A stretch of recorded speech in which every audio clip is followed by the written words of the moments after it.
പറയുന്നത് ഞങ്ങൾ ദൈവത്തോട് പ്രാർത്ഥിച്ചു, ദൈവത്തിൽ ആശ്രയിച്ചു എന്നൊക്കെ പറയുന്നു. പക്ഷെ അതിന്റെയൊക്കെ ലോജിക്ക് എന്താ? ഞാൻ പറഞ്ഞില്ല, ടെസ്റ്റിനോടുള്ള ദേഷ്യവും അതൊരു പക്ഷേ വർദ്ധിച്ച് ഡിവോഴ്സിലേക്ക് വരെ എത്താം. സൊസൈറ്റിയിൽ നമ്മളത് കാണുന്നുണ്ട്. അത് കഴിഞ്ഞിട്ട് അടുത്തത് വാശിയായിരുന്നു, അടുത്തത് ഒന്നുകൂടെ കൺസീവ് ആവണം. അപ്പൊ ഒരു സ്പിരിച്വൽ ഒരു വാർഫെയറോടെ ഒരു നടക്കുന്നതായിട്ട് ഞങ്ങൾക്ക് ഫീൽ ചെയ്യുന്നുണ്ടായിരുന്നു. നമ്മളതിന്റെ കുറച്ചുകൂടി പറയുകയാണെങ്കിൽ അവരും ദൈവത്തിന്റെ സൃഷ്ടികൾ തന്നെ. പല കുഞ്ഞുങ്ങളും ജനിക്കാതെ പോയിട്ടുണ്ട്. ഇന്ന് നമ്മൾ സംസാരിക്കുന്നത് അത്തരം കുഞ്ഞുങ്ങളെ കുറിച്ചും അല്ലെങ്കിൽ അവരുടെ പേരൻസിനെ കുറിച്ചോ. അതില് സോനയും ജിത്തിനും അജൂബ്രോ നിങ്ങളുടെ അവസ്ഥയെ കുറിച്ച് എനിക്ക് എങ്ങനെ പറയണമെന്ന് എനിക്ക് അറിയത്തില്ല. ഒന്നിലധികം പ്രാവശ്യം സെയിം അവസ്ഥയിൽ കൂടെ കടന്നുപോയി. പിന്നെ നമ്മൾ നിങ്ങളുടെ എക്സ്പീരിയൻസ് ആണ് കൂടുതലായിട്ട് ഫോക്കസ് ചെയ്യും. നമ്മൾക്ക് നിങ്ങൾ രണ്ടുപേരും മെൻഷൻ ചെയ്തൊരു കാര്യമുണ്ട്. ഈ സമയത്ത് നിങ്ങൾ ദൈവത്തോട് പ്രാർത്ഥിച്ചു, ദൈവത്തിൽ ആശ്രയിച്ചു എന്നൊക്കെ പറഞ്ഞു. എനിക്ക് തോന്നുന്നു അതൊക്കെ ഒരു ഈ കാലഘട്ടത്തിൽ, പ്രത്യേകിച്ച് ഈ ഒരു നൂറ്റാണ്ടില് ദൈവം എന്നുള്ള കോൺസെപ്റ്റ് പോലും മനുഷ്യൻ അംഗീകരിക്കാത്ത ഒരു സമയത്താണ് നിങ്ങൾ പറയുന്നത് ഞങ്ങൾ ദൈവത്തോട് പ്രാർത്ഥിച്ചു, ദൈവത്തിൽ ആശ്രയിച്ചു എന്നൊക്കെ പറയുന്നത്. പക്ഷെ അതിന്റെയൊക്കെ ലോജിക്ക് എന്താണ്? ഇപ്പം വിനിത് ചോദിച്ച പോലെ if you take God out of the equation, ഒരുപക്ഷെ ഈ റിലേഷൻഷിപ്പിനെ അഫക്റ്റ് ചെയ്യാൻ സാധ്യതയാണ്. ഇപ്പം ഞാൻ പറഞ്ഞില്ല, ടെസ്റ്റിനോടുള്ള ദേഷ്യവും അതൊരു പക്ഷേ വർദ്ധിച്ച് ഒരുപക്ഷെ ഡിവോഴ്സിലേക്ക് വരെ എത്താം. സൊസൈറ്റിയിൽ നമ്മളത് കാണുന്നുണ്ട്. പക്ഷെ തീർച്ചയായിട്ടും ദൈവം ഉണ്ടായിരുന്നുകൊണ്ട് തന്നെയാണ് ഇത് മുന്നോട്ട് ഓവർകം ചെയ്ത് ഞങ്ങൾക്ക് ഒരുമിച്ച് മുന്നോട്ട് പോകാൻ കഴിഞ്ഞത്. ഈ പറഞ്ഞ പോലെ മൂന്നാമത്തെ പ്രഗ്നൻസി ടൈമിൽ ഞാൻ പറഞ്ഞല്ലോ, എന്ത് വന്നാലും ഇനി മുന്നോട്ട് പോവുക, ശക്തമായി മുന്നോട്ട് പോകാമെന്ന് പറഞ്ഞു. ആ ടൈമിൽ തേർഡ് മിസ്കാരേജ് ഉണ്ടായി കഴിഞ്ഞിട്ടും ഞങ്ങളുടെ ചർച്ചിൻ്റെ യൂത്തിൻ്റെ പല ആക്ടിവിറ്റീസ് ആ സമയത്തുണ്ടായിരുന്നു. അപ്പോൾ ആ കേസി അതിൽ വളരെ ആക്റ്റീവായിട്ട് ഇൻവോൾവ് ആയി ആ കാര്യത്തിൽ. അത് കഴിഞ്ഞിട്ട് അടുത്തത് വാശിയായിരുന്നു, അടുത്തത് ഒന്നുകൂടെ കൺസീവ് ആവണം. അപ്പോൾ ഒരു സ്പിരിച്വൽ ഒരു വാർഫെയറോടെ ഒരു നടക്കുന്നതായിട്ട് ഞങ്ങൾക്ക് ഫീൽ ചെയ്യുന്നുണ്ടായിരുന്നു. അത് കഴിഞ്ഞിട്ട് അടുത്ത കൺസീവ് ആവണമെന്ന് ആഗ്രഹിച്ച ടൈമിലാണ് കേസിക്ക് ഡെങ്കു പിടിക്കുന്നത്. നമുക്കറിയാം, നിങ്ങൾ ഹോസ്പിറ്റലിലൊക്കെ ഒന്ന് കാണുന്നുണ്ടേ. അപ്പോൾ ആ ടൈമിലും ശരിക്കും ഒരു പൈശാചികം അല്ലെങ്കിൽ ഒരു ശത്രുവിൻ്റെ ഒരു ഇമ്പാക്റ്റ് നമുക്ക് അവിടെ ഫീൽ ചെയ്യാം. അപ്പം ഉറപ്പായിട്ട് അവിടെ ദൈവത്തിനെ നമ്മൾ അനുസരിക്കാൻ നോക്കുമ്പോൾ അവിടെ പിശാച് വളരെ ഇന്റർഫിയർ ചെയ്യുന്നതായിട്ട് നമുക്ക് ഫീൽ ചെയ്യാറുണ്ട്. അപ്പം എന്തായാലും ഞങ്ങൾ ഒരുമിച്ച് മുറുകെ പിടിച്ച് ശക്തമായി 4ാമത്തെ പ്രഗ്നൻസിയിലേക്ക് കടന്നു. എനിക്ക് തോന്നുന്നു ഡെങ്കു കഴിഞ്ഞിട്ട് വിത്തിൻ ഒരു 2-3 months റിക്കവറി ടൈം പറയുന്നുണ്ട്. അത് കഴിഞ്ഞ ഉടനെ തന്നെ കൺസീവ് ആയി. അത് കഴിഞ്ഞിട്ട് ദൈവകൃപയിൽ എല്ലാം വളരെ ഭംഗിയായിട്ട് പോയി. Special thanks to Jithin and Sona. അവർ നല്ലൊരു ഡോക്ടറിനെ റെഫർ ചെയ്തു.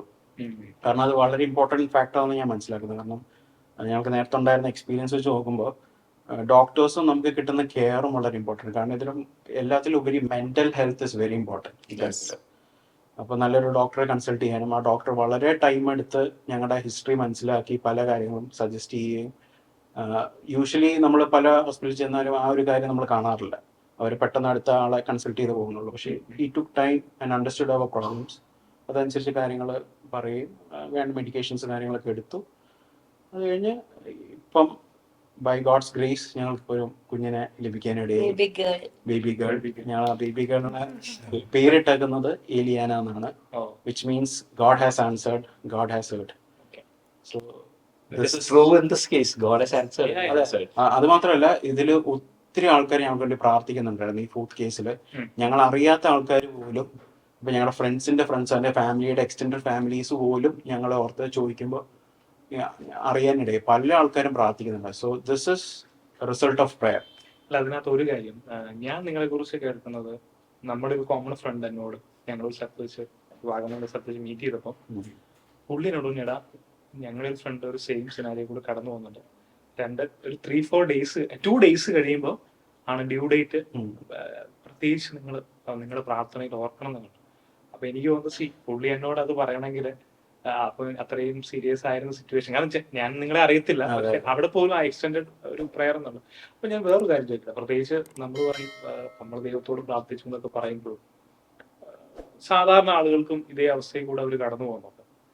പക്ഷെ ഞാൻ ചോദിക്കുന്നത്, നിങ്ങൾക്ക് ആ ഒരു പീസ് ഓഫ് മൈൻഡ് ആണോ നിങ്ങളെ ദൈവം കംഫർട്ട് ചെയ്തു എന്ന് പറയുന്നത്? കാരണം പ്രത്യേകിച്ച് ഈ ഒരു സാഹചര്യത്തിൽ കൂടെ പോകുമ്പോൾ നമ്മൾ അറിയില്ല, നമ്മുടെ മനസ്സൊക്കെ ഒരു ബ്രോക്കൺ ആണ്. അറ്റ് ദ സെയിം ടൈം എന്ത് വന്നാലും നമുക്കൊരു ദേഷ്യവും എന്താണ് ഒരു കലങ്ങിയ ഒരു മനസ്സാണല്ലേ. അപ്പൊ അവിടെ നിങ്ങൾക്ക് ആ ഒരു പീസാണോ? പിന്നെ തീർച്ചയായിട്ടും ആ ദൈവിക സമാധാനം നമ്മളവരെ അനുഭവിക്കാനിടയായി ത്രൂ ഔട്ട് ആ ഒരു 4th പ്രഗ്നൻസിയിൽ. 3rd കഴിഞ്ഞപ്പോൾ തൊട്ട് വളരെ ആ ഒരു സമാധാനം ഞങ്ങൾക്ക് എക്സ്പീരിയൻസ് ചെയ്യാനിടയായി.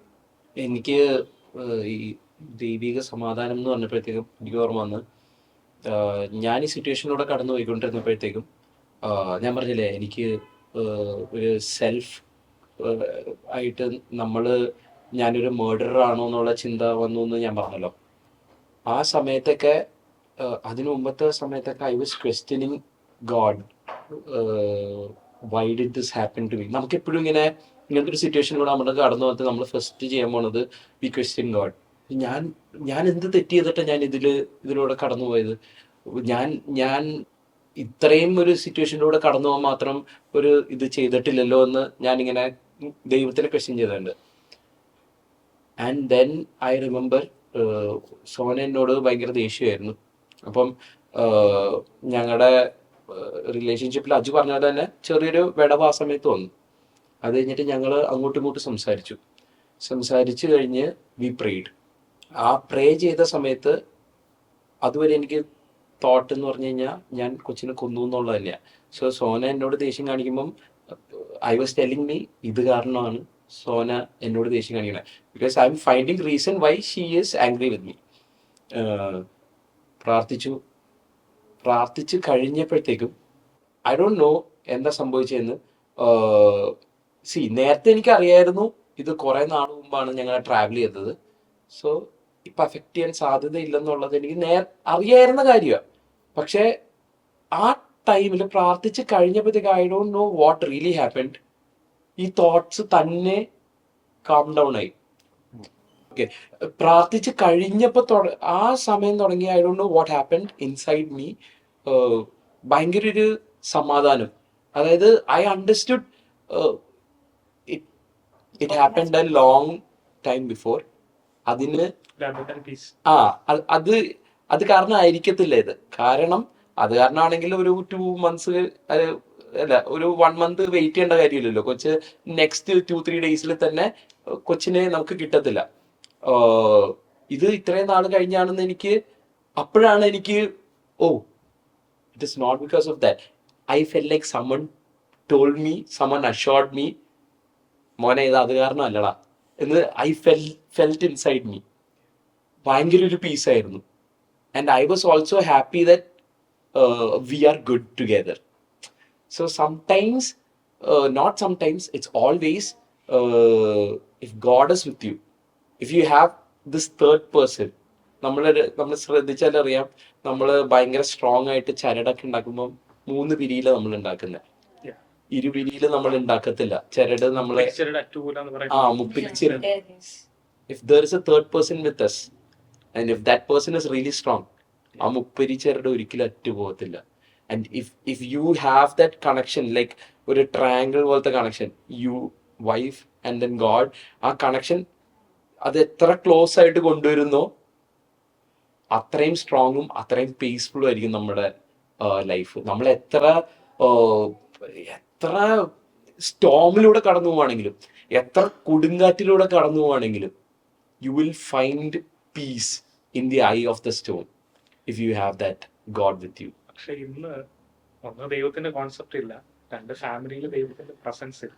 അപ്പൊ ഒരിക്കലും അത് എക്സ്പീരിയൻസ് ചെയ്യാൻ പറ്റത്തില്ല. അപ്പൊ അവര് ഇങ്ങനെ ഒരു ഇഷ്യൂ ഫേസ് ചെയ്താൽ ഓട്ടോമാറ്റിക്കലി അവർ ആ പ്രശ്നത്തിന്റെ കൂടെ ആ പ്രശ്നം കൂടി വന്ന് ചിലപ്പോൾ നമ്മൾ പറയുന്ന ഡിവോഴ്സിലോ അല്ലെങ്കിൽ ഇപ്പൊ ഞാൻ ഈ കാര്യം പറഞ്ഞുകൊണ്ട് എനിക്ക് ഓർമ്മ വന്ന്, ഇപ്പോഴത്തെ ആൾക്കാര് ഇങ്ങനെ എന്തെങ്കിലും വന്നു കഴിഞ്ഞാൽ നേരെ ഫ്രണ്ട്സിന്റെ അടുത്തേക്ക് ഓടുന്നത്. എടാ ഇങ്ങനെ ഭയങ്കര സീനാളാ എന്ന് പറഞ്ഞ് ഫ്രണ്ട്സിന്റെ അടുത്ത് വെള്ളം അടിക്കുക. എന്തായാലും ഫ്രണ്ട്സിന്റെ ഒപ്പമാണല്ലോ. അപ്പൊ അവന്മാര് ഫസ്റ്റ് ഇങ്ങനെ നമ്മളോട് പറഞ്ഞു ഈ വെള്ളം അടിച്ചിരിക്കാൻ നേരത്ത് അവന്മാര് ചിലപ്പോ നമ്മളോട് പറയും, അല്ലെങ്കിൽ ഒന്ന് നിന്നെ കൊണ്ട് കൂട്ടിയാ കൂടുതലത്. ഇതായിരിക്കും ചിലപ്പോ അവരാ ഈ പറഞ്ഞ പോലെ ഈ സ്യൂസൈഡിലേക്കൊക്കെ. എനിക്ക് I don't know if I thought about suicide, പക്ഷെ my mentality was like that. ഞാൻ എന്റെ കൊച്ചിനെ കൊന്നു എന്നുള്ള ആ ഒരു സമയത്ത് എന്റെ mentality was like I'm worthless, ഞാൻ ഇനി എന്തിനാ, അങ്ങനെയായിരുന്നു എന്റെ മെന്റാലിറ്റി. സോ ഇത് നമ്മുടെ ഒരു കൂട്ടുകാരൻ ഇതെങ്ങാനും അബദ്ധവശാൽ അവൻ ചിലപ്പോൾ തമാശ പറയുന്നതായിരിക്കും, നമ്മളൊന്ന് മൂഡ് ലൈറ്റൻ ചെയ്യാൻ വേണ്ടി ചിലപ്പോൾ പറയുന്നതായിരിക്കും, ഏതെങ്കിലും സിനിമയിലെ റെഫറൻസ് ആയിട്ട് പോലെ അവൻ പറയുന്നതായിരിക്കും, പക്ഷെ അത് നമ്മളെ തകർത്തെന്ന് പറയും. That is the difference. ഇത് ഒരു സൊസൈറ്റീനെ നമ്മൾ പോയി അഭയം പ്രാപിക്കാൻ നോക്കിക്കഴിഞ്ഞു കഴിഞ്ഞാൽ സംഭവിക്കുന്ന പ്രശ്നങ്ങൾ ഇതൊക്കെയാ. You should not find your peace from society. Society never gives you peace. നമ്മൾ ഏത് കാര്യം ശ്രദ്ധിച്ചാലും അറിയാം, society will never give you peace. സൊസൈറ്റിയിൽ നമുക്ക് എപ്പോഴും പ്രശ്നങ്ങൾ ഉണ്ടായിക്കൊണ്ടിരിക്കുള്ളൂ. ഈവൻ ഫാമിലിയിൽ നിന്നാണെങ്കിലും നമുക്ക് എപ്പോഴും പ്രശ്നങ്ങൾ ഉണ്ടായിക്കൊണ്ടിരിക്കുള്ളൂ. They will give you peace. I'm not telling they won't give you peace. പക്ഷെ മിക്കവാറും പ്രശ്നങ്ങളായിരിക്കും കൂടുതൽ ഉണ്ടാവുന്നത്. പക്ഷെ once you look unto God, that's where the real peace comes from. Sona, ഇതിനകത്ത് ഒരു വുമൺ സൈക്കോളജി, പ്രത്യേകിച്ച് സോന ഒരു സൈക്കോളജി എന്താ പറയുക HOD ആണ്. ഒരുപാട് കാര്യങ്ങൾ ഇതിന്റെ പറയാനുണ്ടാവും. അപ്പൊ ആ രീതിയിൽ പ്രത്യേകിച്ച് ഈ ഒരു മെന്റൽ ട്രോമയിലൂടെ ഒരു ഒരു സ്ത്രീ കടന്നു പോകുമ്പോൾ ഞങ്ങൾ പറഞ്ഞ ആണുങ്ങൾക്ക് വേണമെങ്കിൽ പുറത്തു പോവാം, വെള്ളം പിടിക്കാം, ഫ്രണ്ട്സ് ഉണ്ട്, അല്ലെങ്കിൽ മച്ചാനെ പോട്ടടാ, അല്ലെങ്കിൽ ഡിസ്ട്രാക്ഷൻസ് കുറെ ഉണ്ട്. പക്ഷെ സ്ത്രീകൾക്ക് അങ്ങനെയല്ല. സ്ത്രീകളെന്ന് ചില സമയത്ത് അവർ ആ ഒരു റൂമിൽ തന്നെ ഇരുന്ന് ചിലപ്പോൾ അവർക്ക് മറ്റുള്ള ആൾക്കാരോട് ഡിസ്കസ് ചെയ്യാൻ താല്പര്യമില്ലായിരിക്കും. അപ്പൊ ആ ഒരു ഫേസ് എന്ന് പറയുന്നത് വുമൻസിനെ സംബന്ധിച്ച് ഞാൻ നേരത്തെ പറഞ്ഞിരുന്നു, അവർക്ക് ഫിസിക്കൽ ചേഞ്ചസ് വരുന്നുണ്ട്. ഫിസിക്കൽ ചേഞ്ചസ് കാരണമാണ് ഇമോഷണലി മെന്റലി ചേഞ്ചസ് വരുന്നത്. സോ ഇങ്ങനത്തെ ഒരു സിറ്റുവേഷനിൽ കൂടെ കടന്നു പോകുമ്പോൾ വുമൻസിന് വരുന്നത് ഒത്തിരി അധികം പേരെ ഫേസ് ചെയ്യണം. ഈവൻ ഹസ്ബൻഡ് അവിടെ ഇന്റർമീഡിയറ്റ് ആയിട്ടുണ്ടെന്ന് പറഞ്ഞാലും വുമൻ അവിടെ ഹസ്ബൻഡിനെ ഫേസ് ചെയ്യുന്നുണ്ട്. സ്പോസ് എന്നുള്ള രീതിക്ക് എന്റെ ഹസ്ബൻഡിന്റെ റിയാക്ഷൻ എന്നോട് എങ്ങനെയായിരിക്കും, അവിടെ ഒരു ക്വസ്റ്റ്യൻ വരുന്നുണ്ട്. ഇപ്പൊ എന്റെ ഫാമിലിയും അതുപോലെ എന്റെ ഹസ്ബൻഡിന്റെ ഫാമിലി എങ്ങനെ റിയാക്ട് ചെയ്യും, എന്റെ ഫ്രണ്ട്സ്, സൊസൈറ്റി, ഇതെല്ലാം വുമണിനെ സംബന്ധിച്ച് ഒരു ക്വസ്റ്റ്യൻ മാർക്കായിട്ട് നിൽക്കുന്നത്. സോ വുമൻസ് അവിടെ സെൽഫ് ഡൗട്ടിലേക്ക് പോകും. അതായത് സെൽഫ് വർത്ത് അല്ലെങ്കിൽ സെൽഫ് എസ്റ്റീമിനെ വളരെയധികം എഫക്ട് ചെയ്യും വുമന്റെ.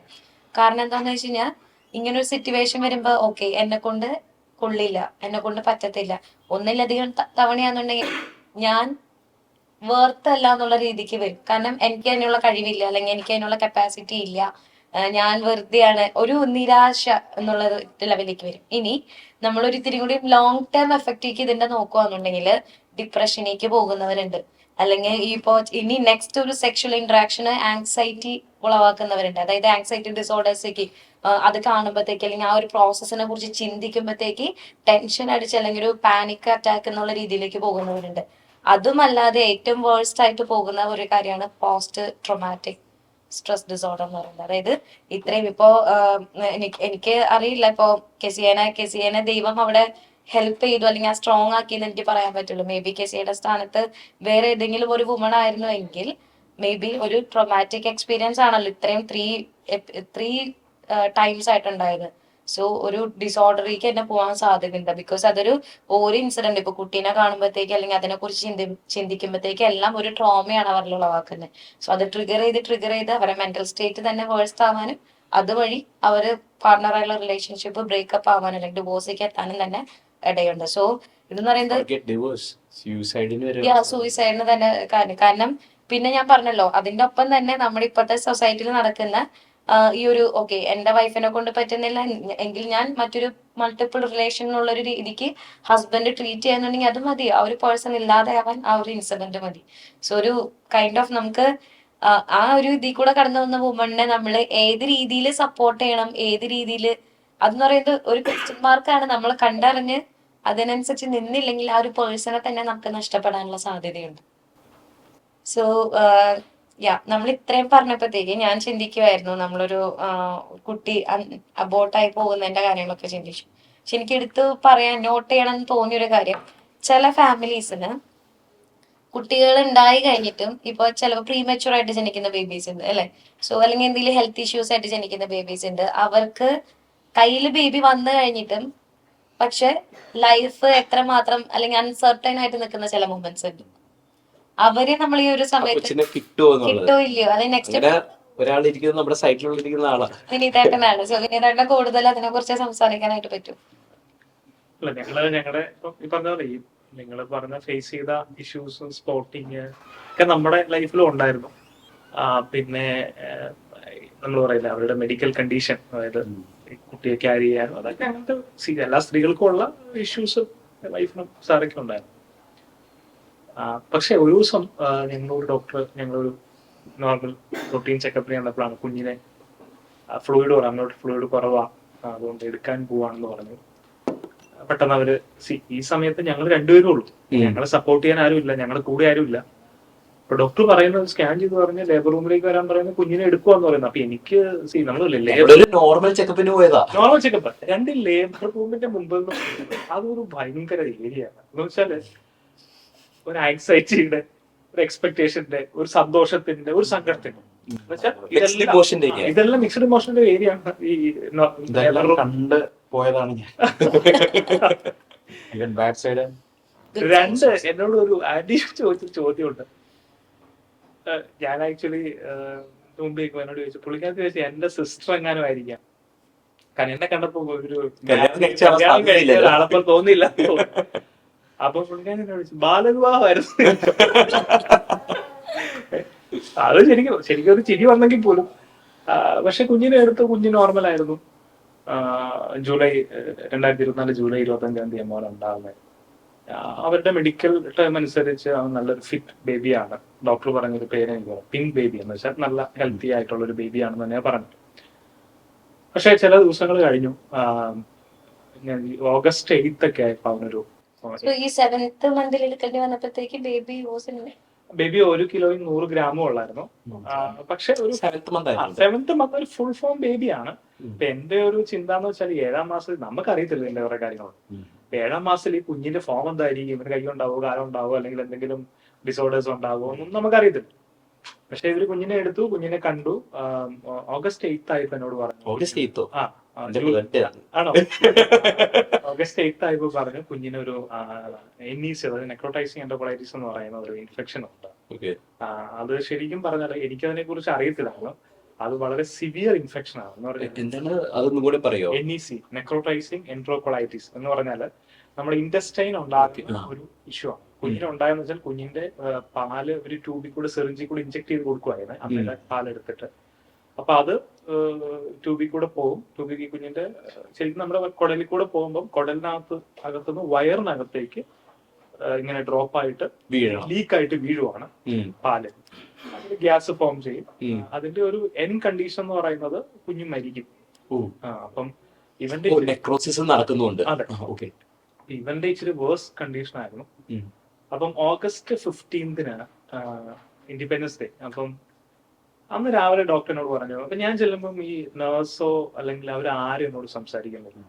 സാധാരണ അവരൊക്കെ ഞങ്ങളുടെ അടുത്തേക്ക് വരും. പ്രത്യേകിച്ച് ഒരു ഹെഡ് നേഴ്സ് ഉണ്ട്. അവർ വന്ന് എന്റെ അടുത്ത് വന്ന് കുഞ്ഞിന്റെ കണ്ടീഷനാണ്. അപ്പൊ ഒരു 2-3 ഡേയ്സ് ആയിട്ട് ഇവരെന്റെ അടുത്തേക്ക് വരുന്നത്. ഡോക്ടർ മാത്രമാണ് എന്നോട് സംസാരിക്കുന്നത്. അപ്പൊ എനിക്കറിയാം സംതിങ് ഒരു ഇഷ്യൂ ഉണ്ട്. 2, നമ്മുടെയൊക്കെ നോർമൽ ഇൻഫെക്ഷൻ റേറ്റ് എന്ന് പറയുന്നത് 0.3 to 0.5 ആണ്. ഇവന്റെ ഈ ഓഗസ്റ്റ് 8 10 എന്ന് പറഞ്ഞു, പിന്നെ 15 എന്ന് പറഞ്ഞു, 50 എന്ന് പറഞ്ഞു, 100 എന്ന് പറഞ്ഞു, 167 ഇൻഫെക്ഷൻ റേറ്റ്. ഞാൻ മനസ്സിലാക്കിയത് ഒരു നോർമൽ നമ്മളെ പോലെയുള്ള ഒരാൾക്ക് പോലും ആ ഇൻഫെക്ഷനിൽ സർവൈവ് ചെയ്യാന്ന് പറയുന്നത് പാടായിരിക്കും. ഹെൽത്തി ബോഡിക്ക് വരും. 2, കുഞ്ഞെന്ന് പറയുന്നത് 100 ഉള്ളൂ. എപ്പോ വേണമെങ്കിലും ഇൻഫെക്ഷൻ.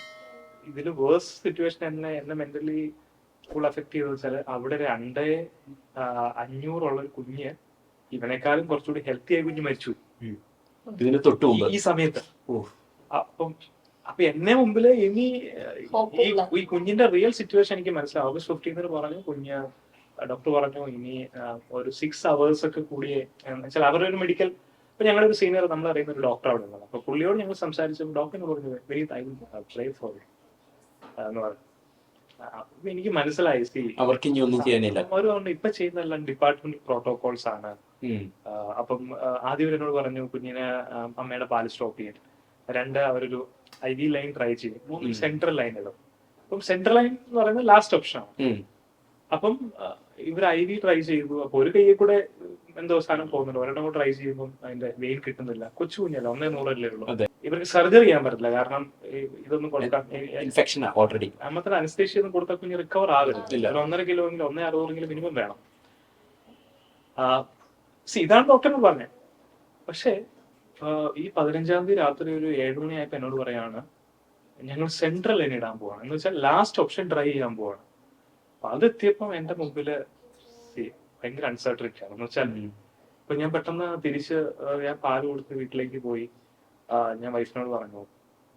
അപ്പൊ പുള്ളിക്കാരത്തി എന്നോട് പറഞ്ഞൊരു കാര്യം, ഇനി അവനെ ഒന്നും ചെയ്യണ്ട. ഇങ്ങനെ പുള്ളിക്കാരി കുറച്ചുകൂടി മെഡിക്കൽ കാര്യങ്ങൾ അറിയാം. ഉം. ഒന്നും ചെയ്യണ്ട, അവൻ അങ്ങ് പോട്ടെ, ഉം. ഏത് accept ചെയ്യാൻ. ഇനി ഒരു വേദന കൂടി അവനെ ഉണ്ടാക്കണ്ട എന്നുള്ളൊരു തോട്ടിലേക്ക് പുള്ളിക്കാരത്തി വന്നു.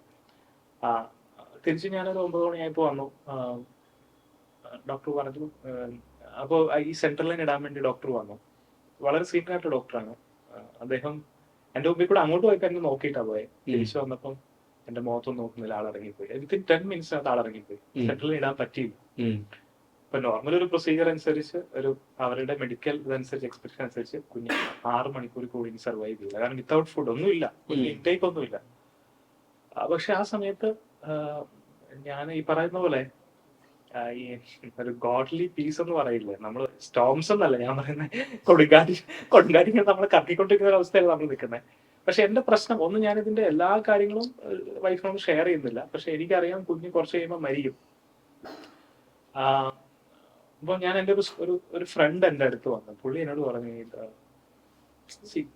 ദൈവത്തിന് അത്ഭുതം ചെയ്യാൻ. ലിറ്ററലി നമ്മൾ പറയില്ലേ, ചില സമയത്ത് നമ്മൾ ഈ ദൈവം എന്നൊക്കെ കേൾക്കുമ്പോൾ നമുക്കൊരു ആശ്വാസം ഉണ്ടെങ്കിൽ പോലും നമ്മളെപ്പോഴും മെഡിക്കൽ സയൻസിനെ ഡിപ്പെൻഡ് ചെയ്യുന്ന ആൾക്കാരാണ്.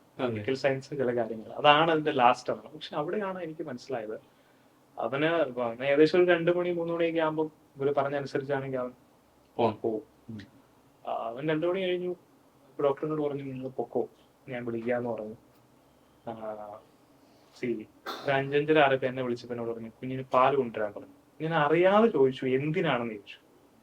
ബിക്കോസ് പാല് കൊടുക്കാനുള്ള യാതൊരു ഓപ്ഷനും ഇല്ല. അപ്പൊ എന്നോട് പുള്ളി പറഞ്ഞു, മെഡിക്കൽ മിറക്കിൾ പോലെയാണെന്ന് വെച്ചാൽ അവന്റെ ആ ട്യൂബ് എല്ലാം ക്ലോസ് ആയി, ഓപ്പൺ ആയതെല്ലാം ക്ലോസ് ആയി. അതുകൊണ്ട് ഞങ്ങൾ പാല് കൊടുക്കാൻ വേണ്ടി ട്രൈ ചെയ്യാണ്. എനിക്കത് ആക്ച്വലി അത് വിശ്വസിക്കാൻ പറ്റില്ല. കാരണം പുള്ളി എന്നെ തലേദിവസം അതിന്റെ ഇതെല്ലാം ഫോട്ടോസ് ഒക്കെ കാണിച്ചാണ്. നമുക്കത് ഒരിക്കലും പൈപ്പിൽ കൂടെ വെള്ളം വീഴുമ്പോൾ അതിൽ നിന്ന് ലീക്കായി വീഴുന്ന പോലെയാണ് ഈ പാല് വീണോട്ട്. ഇതിന്റെ വയർ ഇങ്ങനെ ഒരു നമ്മൾ പറയില്ല, ഒരു പ്രത്യേക ഷേപ്പിൽ ഇങ്ങനെ വീർത്തു മരിക്കും. അതാണ് അതിന്റെ ഒരു കണ്ടീഷൻ എന്ന് പറയുന്നത്. പക്ഷെ പുള്ളി ഒരാഴ്ച ഭയങ്കര ക്രിട്ടിക്കലാണ്.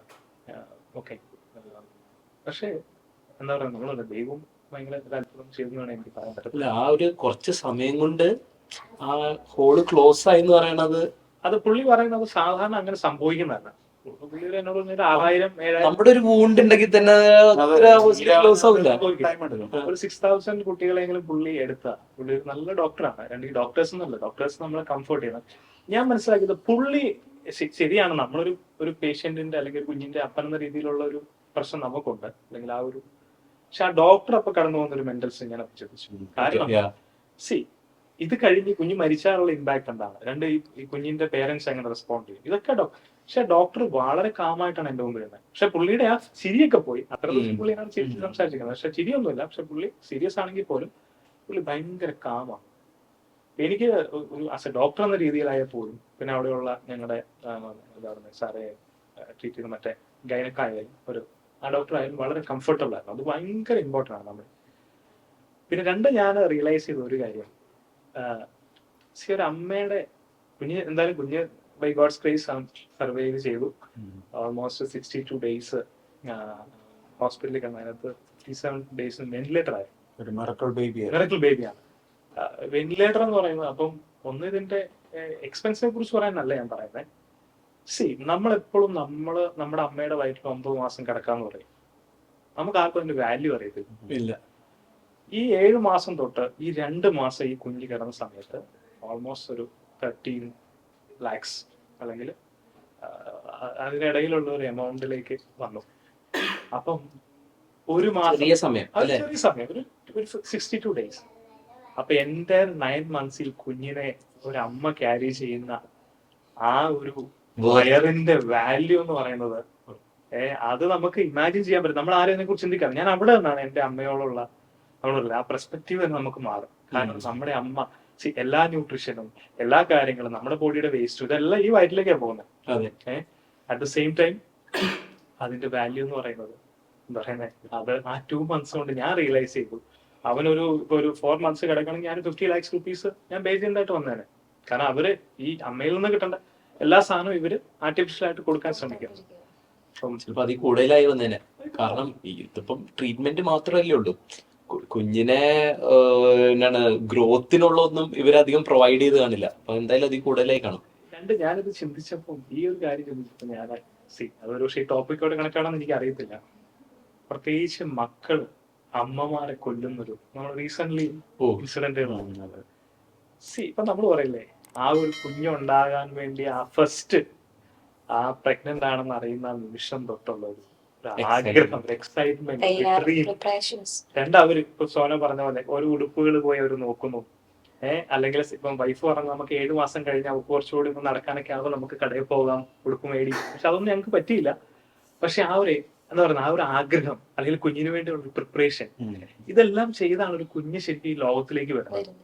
ആ കുഞ്ഞ് വളർന്ന് 18 വയസ്സ് കഴിഞ്ഞ് 15 വയസ്സ് കഴിയുമ്പം നമ്മളെല്ലാം, ഞാൻ പറഞ്ഞ ഇവിടെ ഇരിക്കുന്ന നമ്മളെല്ലാം അപ്പനും അമ്മയോട് തിരിച്ചു പറഞ്ഞായിരുന്നു. പക്ഷെ വൺസ് ഞാനൊരു അപ്പനായപ്പോഴാണ് ഞാൻ റിയലൈസ് ചെയ്യുന്നത്, ഈ കുഞ്ഞിന് വേണ്ടി നമ്മൾ കൊടുത്ത കോസ്റ്റ് എത്രയാണ്, അല്ലെങ്കിൽ അതിന്റെ ഒരു ടൈം. ഞാൻ നമ്മുടെ ഇമോഷൻസ് ആ എൻ്റയർ 2 months ഞാൻ ആ ഹോസ്പിറ്റലിന് വേണ്ടി മാത്രം ഡെഡിക്കേറ്റ് ചെയ്തു, എന്റെ മോന് വേണ്ടി. എന്റെ വൈഫ് എന്ന് പറയുന്ന പുള്ളിക്കാരത്തി അവര് കടന്ന ഒരു മെന്റൽ സ്ട്രഗിൾ എനിക്ക് ഒരിക്കലും അത് എക്സ്പ്ലെയിൻ ചെയ്യാൻ പറ്റത്തില്ല. കാരണം ഈ കുഞ്ഞ് ഹോസ്പിറ്റലിൽ കിടക്കുന്നു, ഡെലിവറി ചെയ്ത കുഞ്ഞ് ഹോസ്പിറ്റലിൽ കിടക്കുന്നു, വൈഫ് വീട്ടിൽ നിൽക്കുന്നു. അമ്മയ്ക്ക് കുഞ്ഞിനെ സെപ്പറേറ്റ് ചെയ്യുന്ന ആ ഒരു മൊമെന്റ് എന്ന് പറയുന്നത് അത് ഒരിക്കലും അവർക്ക് അക്സെപ്റ്റ് ചെയ്യാൻ പറ്റത്തില്ല. ആ ഒരു ജനിച്ച കഴിഞ്ഞ മൊമെന്റ്. ഇത് മരണമാണോ, ഇത് കുഞ്ഞ് തിരിച്ചു വരുമോ ഒന്നും നമുക്കറിയത്തില്ല. പക്ഷെ അവിടെയും പറയില്ല, അബണ്ടന്റ് പീസ് ഞങ്ങൾക്ക് ഫാമിലി ആയിട്ട് അത് ഞങ്ങൾക്ക് അനുഭവിക്കാൻ പോകും. പക്ഷെ അതിനിടയ്ക്ക് ഒരുപാട് സ്ട്രഗിളുകൾ ഉണ്ടായിരുന്നു. പക്ഷേ എനിക്ക് തോന്നുന്നത് ഞാനും വൈഫും ബൈ ഗോഡ്സ് ഗ്രേസ് നമ്മളൊരു അണ്ടർസ്റ്റാൻഡിങ്ങിലും നമ്മൾ ഒരുമിച്ച് നിന്നുമാണ് മുമ്പോട്ട് നമുക്ക് പോയത്. കാരണം അത് റിയാലിറ്റിയിൽ കുഞ്ഞുണ്ട്, ബ്രദറിന്റെ ഒക്കെ കാര്യത്തിൽ കുഞ്ഞില്ല. അവിടെ വേറൊരു ഇമോഷനാണ്, ആ ഒരു സൈക്കോളജിക്കൽ ലെവൽ വേറെയാണ്. അതൊരു വല്ലാത്ത ഒരു മൂഡായിരുന്നു. പക്ഷെ അവിടെ അതാ ഞാൻ പറയുന്നത്, ഇന്ന് കുഞ്ഞുങ്ങളെ ഞാൻ ചിന്തിക്കായിരുന്നു, ഇന്ന് കുഞ്ഞുങ്ങളെ ആൾക്കാർ ചുമ്മാ കൊന്നു കളയും. പേരൻസ് ആയപ്പോൾ അമ്മമാര് അല്ലെങ്കിൽ ചില കാര്യങ്ങൾക്ക് വേണ്ടി അവരെ കഴുത്തിനിച്ച് വിടുന്നു. കൊച്ചു കുഞ്ഞുങ്ങൾ അല്ലെങ്കിൽ അൺവാണ്ടഡ് പ്രഗ്നൻസി ഉണ്ടായിട്ട് ആ കുഞ്ഞുങ്ങളെ കൊന്നു കളയുന്നു. അപ്പൊ ഇവിടെ നമ്മൾ ലൈഫ് സേവ് ചെയ്യാൻ വേണ്ടി നമ്മൾ മെന്റലി, ഇമോഷണലി, ഫിസിക്കലി നമ്മുടെ ടൈം, നമ്മുടെ കാര്യങ്ങളെല്ലാം ഇൻവെസ്റ്റ് ചെയ്യണം. ഇനി നമ്മൾ വിചാരിക്കുക ഇനി അവന് വേണ്ടി 1 കോടി രൂപ മുടക്കണം, അത് നമ്മൾ എവിടുന്നെങ്കിലും ഒക്കെ കണ്ടെത്താനുള്ള ശ്രമം നമ്മൾ നടത്തും അതിന് വേണ്ടി. പക്ഷെ അവിടെയാണ് ഒരു സൈഡില് നമ്മൾ പറയുന്ന ഈ ഒരു ദിവസം 2 ലക്ഷം എന്താ പറയുന്ന അബോർഷൻസ് നടക്കുന്നതിൽ എത്ര അബോർഷൻസ് ഫോഴ്സ്ഡ് ആയിരിക്കും എന്ന് വെച്ചാൽ ഞങ്ങൾ മറ്റേതിന്റെ അൺവാണ്ടഡ് എന്ന് വെച്ചാൽ ഞങ്ങൾക്ക് ഈ കുഞ്ഞിനെ വേണ്ട, ഈ കുഞ്ഞ് ബേർഡൻ ആവും, അല്ലെങ്കിൽ ഞങ്ങൾ തെറ്റായ റിലേഷൻഷിപ്പിലൂടെ ഉണ്ടായതാണ്. അപ്പൊ അവിടെയാണ് നമ്മൾ പോയ അതിന്റെ കോസ്റ്റും അതിന്റെ വാല്യൂവും അതിന്റെ ഇമ്പോർട്ടൻസും മനസ്സിലാക്കുന്നത്. എനിക്കാണെങ്കിലും ഈ പ്രഗ്നൻസി അകത്ത് കയറായിരുന്നു ഹോസ്പിറ്റലിൽ. ശരിക്കും ഈ പറഞ്ഞ പോലെ തന്നെ അവര് കടന്നു പോകുന്ന അമ്മമാര് കടന്നു പോകുന്ന ആ പെയിനും ആ സഫറിങ്ങും ഒരു കുഞ്ഞിനെ ഈ ഭൂമിയിലേക്ക് ജനിപ്പിക്കാൻ വേണ്ടിയുള്ള ഭയങ്കര, നമുക്കത് എക്സ്പ്ലെയിൻ ചെയ്യാൻ കഴിയില്ല. അപ്പൊ നമുക്ക് നമ്മുടെ വൈഫിനോട് കൂടുതൽ സ്നേഹം തോന്നുന്നൊരു സമയം. ഇപ്പോഴാണെങ്കിലും ഞാനിപ്പം വൈഫിനെ നോക്കുമ്പോൾ ഇപ്പം ഹാപ്പി ആയിട്ടിരിക്കുന്നു. ബട്ട് സ്റ്റിൽ എനിക്കിപ്പോഴും ആ ലേബർ റൂമിൽ ഉണ്ടായിരുന്നോണ്ട് അവർ കടന്നുപോയ സ്ട്രഗിളും ഇത് കാണുമ്പോൾ നമുക്ക് കൂടുതൽ സ്നേഹം അവരോട് നാച്ചുറലി അതുപോലത്തെ ഒരു സ്ട്രഗിൾ ഒക്കെ. അതെ, ഞാൻ ഒരു കാര്യം ചോദിക്കാം, ചിലപ്പോ സെൻസിറ്റീവ് ആവും. ഇമാജിൻ ആ സമയത്ത് കൊച്ചു മരിച്ചായിരുന്നെങ്കിൽ എന്തായിരിക്കും സിറ്റുവേഷൻ? മെന്റലി എങ്ങനെയായിരിക്കും? ആക്ച്വലി ഞാൻ പറഞ്ഞു August 15th ഞാൻ എന്റെ ലൈഫില് ഞാൻ ആ ഡേ എന്ന് പറയുന്നത് ഇനിയുള്ള എല്ലാ ഇൻഡിപെൻഡൻസ് ഡേ കൂടിയാണ്, നമ്മുടെ രാജ്യത്തിന് സ്വാതന്ത്ര്യം 2025 അല്ലെങ്കിൽ ഇനിയുള്ള ഓരോ August 15th ഞങ്ങളുടെ മനസ്സിൽ ഒരു ബ്ലാക്ക് ഡേ ആണ്, ഒരു കറുത്ത ദിനമാണ്. എന്ന് വെച്ചാല് ഞങ്ങൾക്ക് ഞങ്ങളുടെ കുഞ്ഞ് നഷ്ടപ്പെട്ട ആ ദിവസമായിട്ടായിരുന്നു ഞാൻ അതിനെ ശരിക്കും റിയലൈസ് ചെയ്തത്. കാരണം അതിന് ഒരു പോസിബിലിറ്റി ഇല്ലേ, കുഞ്ഞ് തിരിച്ചു വരിക എന്ന് പറയുന്നത് ഇറ്റ്സ് ഇമ്പോസിബിൾ. പക്ഷെ കുഞ്ഞ് ശരിക്കും എന്റെ കൺസിഡറേഷനിൽ മരിച്ചത്. അപ്പൊ എന്റെ വൈഫ് ചോദിച്ചു, ഞാൻ മെന്റലി പ്രിപ്പയർഡ് സെൻസ് ഞാൻ പറയില്ലേ, ഒരു അബണ്ടന്റ് പീസ് എന്റെ കൂടെ. ഒരു പക്ഷെ ഞാൻ ചിലപ്പോൾ അത് കഴിഞ്ഞ് ചിലപ്പം അങ്ങ് ബ്രോക്കൺ ആവുമായിരിക്കാം. പക്ഷെ ആ സമയത്ത് ആ കാര്യങ്ങൾ ഫേസ് ചെയ്യാനുള്ള ഒരു അബണ്ടന്റ് പീസ്, ഒരു സ്ട്രെങ്ത് ബൈ ഗോഡ്സ് ഗ്രേസ് എനിക്ക് ഉണ്ടായിരുന്നു. പുള്ളിക്കാരത്തെയും അവളങ്ങനെ കരഞ്ഞിട്ടുണ്ടെങ്കിൽ എന്റെ മുമ്പിൽ അങ്ങനെ കരഞ്ഞായിട്ട് ഞാൻ കണ്ടില്ല. രണ്ടെന്ന് വെച്ച് കഴിഞ്ഞാല് പുള്ളിക്കാരത്തി ചോദിച്ചു, നമ്മള് അവിടെ ഒരു ഓഡിറ്റോറിയം ഉണ്ട്, ആ ഓഡിറ്റോറിയത്തിലായിരിക്കുമോ കുഞ്ഞിനെ ഫ്യൂണലിന്റെ കാര്യങ്ങൾക്ക് വേണ്ടി വെക്കുന്നവൻ, അവനുള്ള ചെറിയ കഫിൻ കിട്ടുമോ? കാരണം ഒന്നേന്ന് പറയുള്ള കുഞ്ഞിന് വേണ്ടി ഇങ്ങനെയുള്ള ശവപ്പെട്ടി കിട്ടുന്നു. അത്രയൊക്കെ ചിന്തിക്കണമെങ്കിൽ ഡെഫിനറ്റ്ലി ഞാൻ വിചാരിക്കുന്നു അവളും വൈഫും ആ രീതിയിൽ പ്രിപ്പയർഡ് ആയിരുന്നു. ഞങ്ങള് ആസ് എ ഫാമിലി ആ രീതിയിലായിരുന്നു. എൻ്റെ ഫാദറിലോ നല്ല എൻ്റെ ഫാദർ തന്നെയാണ്. ഡാഡ ഡൽഹിയിലായിരുന്നു ആ സമയത്ത് ഒരു മീറ്റിങ്ങിന് വേണ്ടി പോയി. ഡാഡ പെട്ടെന്ന് അതായത് ചെന്ന് പിറ്റേ ദിവസം 2 ദിവസം കഴിഞ്ഞിട്ട് തന്നെ തിരിച്ചു പോകും ഈ ഒരു എമർജൻസി കാരണം. അപ്പൊ എന്നോട് പറഞ്ഞ ഒരു കാര്യമുണ്ട്. എൻ്റെ അടുത്ത് എൻ്റെ ഒരു ഫ്രണ്ട്, ഞങ്ങൾ വളരെ ക്ലോസ്, എൻ്റെ സ്വന്തം ഓൺ ബ്രത്തനപ്പുറമുള്ള ആൾ, എബി എന്നാണ് വീട്ടിലെ പേര്. എബിഷാനോട് എബി അടുത്ത് നിൽപ്പോട്ടെന്ന് ശാമ്പനുണ്ടെന്ന് പറഞ്ഞു. എബിയുടെ ഫോൺ കൊടുക്കാൻ പറഞ്ഞു. എന്നിട്ടാണ് പറഞ്ഞ ഒരു കാര്യം, നാളത്തെ അവിടുത്തെ എല്ലാ കാര്യങ്ങളും മാനേജ് ചെയ്യാം, ഞാൻ എത്തും ചിലപ്പോൾ ലേറ്റ് ആവും. ദാറ്റ് മീൻസ് കുഞ്ഞ് മരിക്കും. കുഞ്ഞ് മരിച്ചു കഴിഞ്ഞാല് നാളത്തെ ബാക്കി, കാരണം എനിക്ക് ആ സമയത്ത് ആ കാര്യങ്ങളൊന്നും ചെയ്യാനുള്ള ഒരു പറ്റത്തില്ല. അപ്പൊ എന്ത് ചെയ്യണം, ആ കാര്യങ്ങളൊക്കെ നിങ്ങൾ ഒരുമിച്ച് എബി അത് ഇനിഷ്യേറ്റ് ചെയ്യണം എന്ന് പറഞ്ഞാണ് ഡാഡ അവിടുന്ന് ഫ്ലൈറ്റ് ഇങ്ങോട്ട് ടിക്കറ്റ് ഒക്കെ എടുക്കുന്നത്. അപ്പൊ ഞങ്ങൾ ആസ് എ ഫാമിലി ഞങ്ങൾ ആ എൻഡിലെത്തി. പക്ഷെ അവിടെ നിങ്ങളൊക്കെ പറഞ്ഞ ആ ഒരു, നിങ്ങളൊക്കെ ശരിക്കും കുഞ്ഞ് ഒരു പ്രാവശ്യം കടന്നുപോയി മരിച്ചു, നിങ്ങൾക്കും അങ്ങനെ സംഭവിച്ചു. ജീവിതം 2-3 പ്രാവശ്യം ഉണ്ടായി. പക്ഷെ കുഞ്ഞ് കയ്യിൽ കണ്ടിട്ട് നമ്മൾ ആ കുഞ്ഞിനെ മരിച്ചു പോവുക, അവന്റെ ആ കരച്ചിൽ കണ്ടിട്ട് നമ്മൾ അതില്ലാതെ പോവാന്ന് പറയുന്നത് ലോകത്തിൽ ഒരു പേരൻസിനും അത് അക്സെപ്റ്റ് ചെയ്യാൻ പറ്റുന്ന ഒരു കാര്യമല്ല. അവരുടെ എൻറ്റയർ ലൈഫ് തീർന്നു അവിടെ വെച്ച്. എന്ന് വെച്ചാൽ ഞാൻ ചിന്തിക്കുന്നത് ഒരു പക്ഷെ അങ്ങനെയൊക്കെ സംഭവിച്ചായിരുന്നെങ്കിൽ എനിക്കറിയത്തില്ല പിന്നെ ഒരു കുഞ്ഞിനെ കുറിച്ച് ചിന്തിക്കാൻ പറ്റുമോ. ഞാൻ വിചാരിക്കും നിങ്ങളൊക്കെ അതിൽ കുറെ കൂടി ദൈവത്തിന്റെ ഒരു പ്രൊവിഷൻ, ഒരു അനുഗ്രഹമുള്ള ആളുകളാണ്. കാരണം അതിനകത്തൊന്ന് തിരിച്ചു വരാൻ പറ്റുമോ? കുഞ്ഞിന്റെ ഒക്കെ അടക്കം ഞാൻ അങ്ങനെ ഒരു കാര്യം ചെയ്തിട്ടുണ്ട്, ഫ്രണ്ടിന്റെ കുഞ്ഞിങ്ങനെ മരിച്ചപ്പോൾ. പക്ഷെ അതൊക്കെ നമുക്ക് തന്നെ പേഴ്സണലി കാണുമ്പോൾ തന്നെ ഒരു പെയിനാണ്. ആർക്കും ഇതുണ്ടാവരുത് എന്നാണ് നമ്മൾ ചിന്തിക്കും. പക്ഷെ ഇന്ന് അവൻ ഒരു 7 months ഉള്ള ഒരു കുഞ്ഞായിട്ട് അവൻ ചിരിച്ച് കളിച്ച് നിൽക്കുന്നുള്ളൂ. God's grace. പറഞ്ഞു വന്നപ്പോൾ വേറൊരു കാര്യം കൂടെ ഇമ്പോർട്ടൻ്റ് ആയിട്ടുള്ള ഒരു കാര്യമാണ്. ഇപ്പം ഞങ്ങൾക്ക് കുഞ്ഞ് മരിച്ചു, ഞങ്ങൾ ഓട്ടോപ്സിക്കൊക്കെ കൊടുത്തായിരുന്നു. പക്ഷെ ഞങ്ങൾക്ക് ഒരു ക്ലോഷർ അവിടെ ഉണ്ടായില്ല. ശരിക്കും കുഞ്ഞ് മരിച്ചു കഴിയുമ്പോൾ പ്രോപ്പറായിട്ടൊരു ബെറിയൽ ഉണ്ടെങ്കിൽ ആ ചാപ്റ്റർ അവിടെ ക്ലോസ് ആയി. ഇപ്പോൾ ഒരു കേസ് എടുത്ത് ഞാൻ ചോദിക്കുമ്പോൾ ആ ചാപ്റ്റർ ഇപ്പോൾ ഓപ്പൺ ആയിട്ട് കിടക്കുക. ഞങ്ങൾക്ക് അതിനൊരു ഗൈഡൻസ് ആരും തന്നുമില്ല, എന്താ ചെയ്യേണ്ടതെന്നുള്ളൊരു ഇതിലായിരുന്നു. ഫുൾ ടേം ആയിട്ട്. അപ്പൊ ആ കുഞ്ഞിനെ അവര് തന്നെ ഹോസ്പിറ്റലിൽ തന്നെ വേറെ ലാബിലേക്ക് അയച്ച് ഓട്ടോപ്സി എടുത്തു. പിന്നെ ശരിക്കും ഓട്ടോപ്സി കഴിഞ്ഞിട്ട് തിരിച്ച് വന്നിട്ട് ഒരു പ്രോപ്പർ ഒരു ബെറിയൽ ഉണ്ടാവണ്ട അവിടെ. അത് ഞാൻ ഇപ്പം കൗൺസിലിങ്ങിനൊക്കെ പോയപ്പോൾ അവര് പറയുന്ന കാര്യം. അപ്പൊ ആ ഒരു ക്ലോഷർ ഉണ്ടാവുകയായിരുന്നെങ്കിൽ നമുക്ക് പക്ഷേ റിക്കവേർഡ് മച്ച് ബെറ്റർ, ഫാസ്റ്റർ. അല്ല, നമ്മള് ശരിക്കും ഇന്നത്തെ ഈ പോഡ്കാസ്റ്റ് എന്ന് പറയുന്നത് ഒരുപാട് ഇമോഷണൽ. എനിക്ക് തോന്നിയൊരു കാര്യം, ഇപ്പൊ ഞങ്ങളാണെങ്കിൽ അയച്ചാണെങ്കിൽ വിനീതല്ല, നമ്മളെല്ലാം കടന്നുപോയത് ഡിഫറെന്റ് സാഹചര്യങ്ങളിൽ കൂടിയാണ്. പക്ഷെ ദൈവത്തിന് എല്ലാത്തിലും ഒരു പർപ്പസ് ഉണ്ട്, ഒരു ഗോൾ ഉണ്ട്. അല്ലെങ്കിൽ നമ്മളെല്ലാരും ഇങ്ങനെ ഇരിക്കില്ലായിരുന്നു അല്ലെ? ഇങ്ങനെ ഒരു എപ്പിസോഡിനാണെങ്കിൽ നമ്മൾ ഇങ്ങനെ ഇരിക്കില്ലായിരുന്നു. അല്ല, ഞാൻ പറഞ്ഞല്ലോ, ഈ ഒരു എപ്പിസോഡിന്റെ ഒരു ഉദ്ദേശം എന്ന് വെച്ചാൽ നമ്മളെപ്പോലെ ഒരു പക്ഷേ കുഞ്ഞ് ജനിച്ചതായിരിക്കാം, ജനിക്കാതെ പോയതായിരിക്കാം, പക്ഷെ അതൊരു കുഞ്ഞ് തന്നെയാണ്.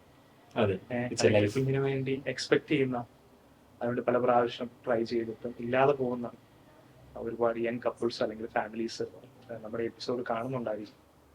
അവർക്ക് റിയൽ ആയിട്ടുള്ള ഒരു കംഫർട്ട് അല്പമെങ്കിലും, റിയൽ എന്ന് വെച്ചാൽ നമ്മുടെ സൈഡിൽ ഈ എപ്പിസോഡ് കാണുന്നതിലൂടെ ഒരു ചെറിയൊരു കംഫർട്ടെങ്കിലും കിട്ടട്ടെ എന്നുള്ളൊരു ഉദ്ദേശത്തോടെ നമ്മൾ ഈ എപ്പിസോഡ് ചെയ്യുന്നത്. And also to add to that, if you are going through this situation, you are not alone actually. നമുക്ക് എപ്പോഴും ആ സമയത്ത് നമ്മൾ we are alone. സോന പറഞ്ഞപ്പോൾ സോന വാസ് alone. കെസിയുടെ സമയത്തും Kezia might have thought she's alone. You might have thought you are alone, even though you are together. We were together. പക്ഷേ ആ സമയത്ത് for a time I thought I was alone in this. You are not alone. If you trust in God, you are actually not alone. There is someone who can give you peace. Yes. അതിൽ ഒരു കാര്യം കൂടെ, ഈ ഞാൻ വളരെയധികം ബൈബിളിനെ അതൊരു ദൈവത്തിന്റെ വചനം അക്സെപ്റ്റ് ചെയ്ത് വിശ്വസിക്കുകയും ചെയ്യുന്നതാണ്. എന്നോട് എൻ്റെ ആ ഫ്രണ്ട് അദ്ദേഹം പറഞ്ഞൊരു സ്റ്റോറിയാണ്. നമ്മളൊക്കെ ഒരു പക്ഷേ സ്കൂളിൽ പഠിക്കാം, എനിക്ക് സെന്റ് മാർക്ക് പാടുന്നത്, ഞാനൊക്കെ പഠിച്ച സാധാ സ്കൂളിൽ. അപ്പൊ സെന്റ് മാർക്ക് ഒരു ഹിന്ദു ഫാമിലി നടക്കാൻ ഒരു സെന്മാർഗ പാഠം എന്ന് പറയുന്നത് ഈ ലാസർ എന്ന് പറയുന്ന ഒരു കഥാപാത്രമാണ്. ലാസർ മരിച്ചു കഴിഞ്ഞപ്പോൾ യേശു 3-4 ദിവസം കഴിഞ്ഞപ്പോൾ ലാസറിനെ രംഗം ഇദ്ദേഹം എന്നോട് ഒന്ന് പറഞ്ഞു, ശരിക്കും നമ്മളൊരു കഥ പോലെ അത് വായിച്ചു കൊടുത്തു. ഓക്കെ, യേശു ജനിച്ചു, യേശു എന്ന് പറഞ്ഞൊരു ദൈവ വ്യക്തിത്വം ഉണ്ടായിരുന്നു, അദ്ദേഹം പല കാര്യങ്ങൾ ചെയ്തു, അതിലൊരു അത്ഭുതമായിരുന്നു ഈ ലാസർ എന്ന് പറയുന്നത്. അപ്പൊ ഇദ്ദേഹം എന്റെ ഈ ഫ്രണ്ട് എന്നോട് പറഞ്ഞു, വിനീതേ, ലാസറിനെ കല്ലറയിൽ നിന്ന് ഉയർപ്പിച്ച ദൈവം ഇന്ന് ജീവിക്കുന്നത്. ഓക്കെ, സി അത് എനിക്കും അറിയാം, ആ റിയാലിറ്റി എനിക്കും അറിയാമെങ്കിലും പക്ഷെ അത് അക്സെപ്റ്റ് ചെയ്യാനുള്ള ഒരു മെന്റാലിറ്റി ആ സമയത്ത് നമുക്കില്ല. കാരണം നമ്മളൊരു തീയുടെ നടുക്കിപ്പോ അതെ, നമ്മളൊരു ചട്ടിക്കകത്ത് എണ്ണ വെച്ചിട്ട് എണ്ണക്കകത്ത് നിൽക്കുന്ന അവസ്ഥയിൽ നമ്മൾ കാല് പൊള്ളിക്കൊണ്ടിരിക്കുക. പക്ഷെ അത് എന്നെ ഭയങ്കരമായിട്ട് കംഫോർട്ട് ചെയ്തു. ദ സെൻസ് ഇനിയിപ്പം തിരിച്ചു വന്നില്ലെങ്കിൽ പോലും ദർ ഈസ് എ ഗോഡ്, ആ ദൈവത്തിന് ചില മിറക്കിൾസ് ചെയ്യാൻ പറ്റും. ഡോക്ടറിനോട് പറഞ്ഞ പിറ്റേ ദിവസം doctor it's not a medical miracle, it's a God's miracle, ദൈവത്തിന്റെ അത്ഭുതമാണ്. പക്ഷെ അത് നിങ്ങൾക്ക് നേരത്തെ പറഞ്ഞ പോലെ സി ആ ട്രയാങ്കിളില് ഹസ്ബൻഡ്, വൈഫ്, ഗോഡ് അതുണ്ടെങ്കിൽ മാത്രമേ നമുക്ക് ആ റിയൽ പീസ് എക്സ്പീരിയൻസ് ചെയ്യാൻ പറ്റത്തുള്ളൂ. ഇല്ലെങ്കിൽ അതിന്റെ ഒരു എൻഡ് എന്ന് പറയുന്നത് ചിലപ്പോൾ ഒരു വലിയ ക്ലാഷ് ആയിരിക്കും, അല്ലെങ്കിൽ ചിലപ്പോൾ നമ്മളങ്ങനെ ജീവിക്കുമായിരിക്കും പക്ഷെ അതൊരു റിഗ്രറ്റ് ആയിട്ട്, എന്നും ഒരു നഷ്ടബോധമായിട്ട്. പക്ഷെ ദർ ഈസ് എ ഗോഡ്, എല്ലാത്തിനും ഒരു പർപ്പസ് ഉണ്ടെന്നുള്ള ആ ഒരു എന്താണ് ആക്സെപ്റ്റൻസ് നമുക്ക് ഉണ്ടെങ്കിൽ ഡെഫിനറ്റ്ലി നമ്മുടെ ലൈഫ് ഒരു വേറൊരു പോയിന്റിലേക്ക് നമുക്ക് ഡൈവേർട്ട് ചെയ്ത് കൊണ്ടുപോകാനായിട്ട് പറ്റും. നമുക്ക് ഈ സിറ്റുവേഷൻസിനെല്ലാം ഓവർകം ചെയ്യാനായിട്ട് പറ്റും. തീർച്ചയായിട്ടും നമ്മുടെ ഈ പോഡ്കാസ്റ്റ് കാണുന്ന എല്ലാവർക്കും അതിനുള്ളൊരു അവസരം ഉണ്ടാകട്ടെ. പ്രത്യേകിച്ച് എനിക്കറിയാം അജുബ്രോ വെരി ടഫ് സിറ്റുവേഷൻസ് അത് എക്സ്പ്ലെയിൻ ചെയ്യണമെങ്കിൽ തന്നെ എനിക്ക് ചില സമയത്ത് അജുബ്രോയെ കാണുമ്പോൾ ആ വിങ്ങൽ നമുക്ക് ഫീൽ ചെയ്യുന്നുണ്ട്. ഒരു പക്ഷേ ഞാൻ വിചാരിക്കുന്നത് കെസിയായിട്ട് കുഞ്ഞുമായിട്ട് നമുക്കെല്ലാം ഫാമിലി, നിങ്ങളുടെ കുഞ്ഞുകൂടെ ഉണ്ട് പക്ഷെ കുറച്ചുകൂടി വലുതാണ്. തീർച്ചയായിട്ടും നമുക്ക് നമ്മുടെ കുഞ്ഞുങ്ങളൊക്കെ ആയിട്ട് വന്നൊരു പോഡ്കാസ്റ്റ് ചെയ്യാൻ പറ്റുവാണെങ്കിൽ അതും കുറച്ചുകൂടി, കാരണം നമ്മുടെ ഭാര്യമാരെ ഇത് സംസാരിക്കുന്നത് നമ്മുടെ ഇമോഷൻസ് അല്ല അവർ ഷെയർ ചെയ്യുന്നത്, അവരുടെ റിയൽ കേസി ഉണ്ടായിരുന്നെങ്കിൽ തീർച്ചയായിട്ടും വളരെ ഡെപ്തിൽ ഈ കാര്യങ്ങൾ എക്സ്പ്ലെയിൻ ചെയ്യും. എക്സാക്ട്ലി കടന്നു ഒരു വ്യക്തിയായുണ്ട്. അപ്പൊ നമുക്ക് തീർച്ചയായിട്ടും ഈ ഒരു എപ്പിസോഡ് നമുക്ക് ചെയ്യാം. Continue okay, thank you so much. അപ്പൊ എല്ലാവർക്കും നല്ല മംഗളങ്ങൾ നേരുന്നു. Let your life be happy and ഇപ്പൊ നിങ്ങള് if you are feeling alone, you are not alone, everyone is there with you. So എന്ന് പറഞ്ഞ് അവരുടെ നോട്ടില് നമ്മളെല്ലാവരും എപ്പിസോഡ് എൻഡ് ചെയ്യാണ്. നമ്മൾ വേറൊരു പുതിയ എപ്പിസോഡുമായിട്ട് ഇനിയും വരും. കാണുന്നവരെ ഉണ്ടാവും. ബൈ.